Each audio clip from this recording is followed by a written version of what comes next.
Bismillahirrahmanirrahim. Assalamualaikum warahmatullahi wabarakatuh. Berjumpa kembali dengan saya Rawi di channel Nahrawi TV. Dan selamat datang kembali di video pembelajaran kali ini. Pada pertemuan kali ini kita akan mempelajari beberapa bacaan khusus dalam Al-Quran yang disebut bacaan gharib. Sesuai dengan artinya, yaitu gharib yang berarti asing. Karena bentuk bacaan ini jarang muncul dan tidak ditemukan di banyak kata lainnya dalam Al-Quran. Dan di video kali ini kita akan mengenal 4 bacaan yang penting menurut bacaan riwayat Hafs an Asim, yaitu bacaan Ishmam, Imalah, Tashil. Dan tidak hanya mempelajari teorinya, kita juga akan praktek langsung bagaimana cara membaca 3 macam bacaan tersebut.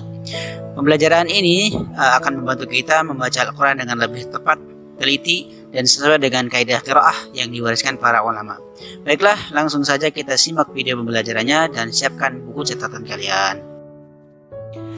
Baiklah semuanya, sebelum kita masuk ke materi gharib dan praktiknya, kita terlebih dahulu ingin mengetahui tujuan dari video pembelajaran ini dibuat.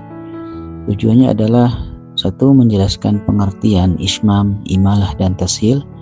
Kedua, identifikasi tanda atau ciri Ishmam, Imalah, dan Tashil dalam mushaf Al-Quran. Ketiga, menyebutkan contoh ayat Al-Quran yang mengandung bacaan Ishmam, Imalah, dan Tashil. Yang keempat adalah mempraktikkan cara membaca Ishmam, Imalah, dan Tashil dengan pelafalan yang baik dan benar. Berikut pembahasan materi yang pertama, yaitu Ishmam. Dalam kitab An-Nasr fil Qira'at al-Asr karya Ibnu al-Jazari yang beliau wafat tahun 833 Hijriah disebutkan dhammus syafatain duna sautin, yang artinya mengumpulkan dua bibir tanpa suara. Maksudnya adalah Ishmam dalam membaca Al-Quran yang pada prakteknya menunjukkan penggabungan antara dhammah dengan fathah dengan isyarat bibir seperti membaca dhammah, namun tanpa mengeluarkan suara dhammah sama sekali. Isyarat harokat dhammah ini hanya terlihat oleh orang yang melihat bibir pembaca, tetapi tidak terdengar oleh pendengar. Dalam mushaf Rasm Utsmani cetakan Indonesia biasanya ditandai dengan tulisan al-Ishmam kecil di bawah bacaan Ishmam tersebut. Dan bacaan Ishmam ini terletak di surat Yusuf ayat 11. Selanjutnya adalah Imalah. Dalam istilah qiraah, Imalah adalah miringnya suara huruf alif sehingga tidak dibaca A secara penuh, tetapi cenderung mendekati suara E. Dengan kata lain, Imalah adalah memiringkan bacaan alif ke arah huruf ya, sehingga suaranya berada di antara alif dan ya, yaitu antara A dan I. Dalam mushaf Rasm Utsmani cetakan Indonesia tertulis kalimat al-imalah kecil di bawah bacaan imalah tersebut. Dan bacaan imalah tersebut terdapat di surat Hud ayat 41. Yang ketiga adalah bacaan tashil.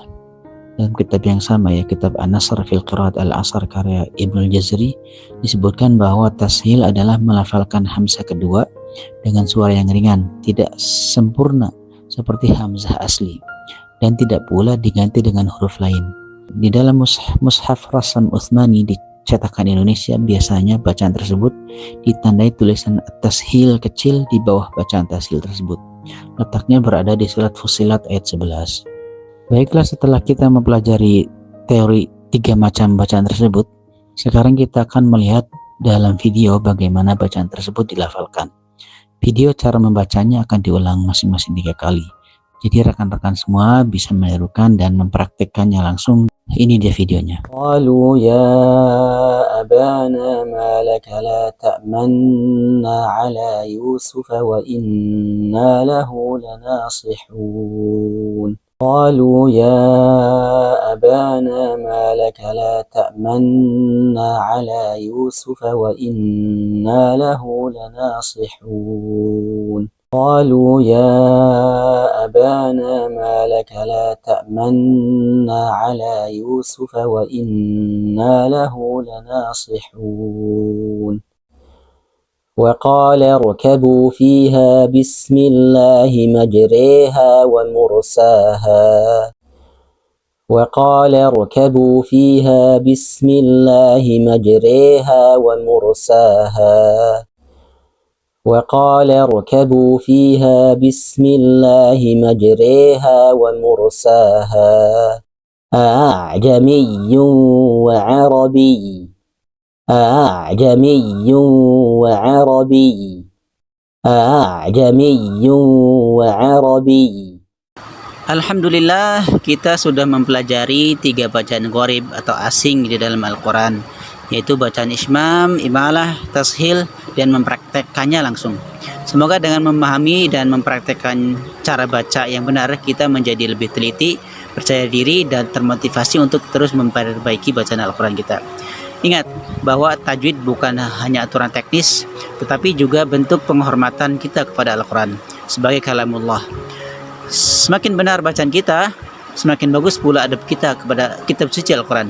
Terima kasih telah belajar dengan penuh semangat, dan jangan lupa untuk terus berlatih.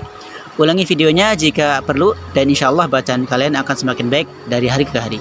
Sampai bertemu di pembelajaran berikutnya. Wassalamualaikum warahmatullahi wabarakatuh.